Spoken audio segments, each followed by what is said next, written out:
sandali. Saan ka galing? Sa bahay po. Bahay lang, na-late ka pa?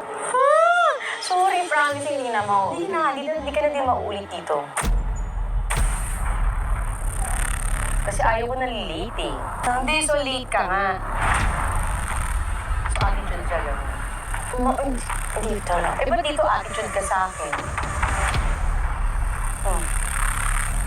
Bakit ka na-late? Pinaghintay mo. Alam mo lang nagpapahintay sa akin dito. Sorry. Kasi ito lang handa mo sa akin, crab lang. Naku, ano mo, vlog lang ah. Ba't ganito lang? Tapos late pa siya.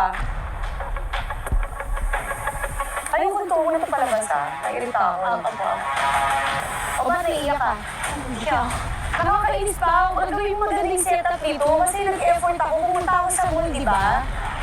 Ang dami kong kailangan asikasuhin. Tapos sinumayo, paulan na. Jeff, cut mo na. O labas to ha. Hindi ako natutuwa sa inyo. Ano to? Ay, kakain ka. Sorry. Hindi, sabi niyo kasi ganyan eh. Gusto ko effort ako. Yung mga anak ko dito, naghihintay. Tapos ganyan yan.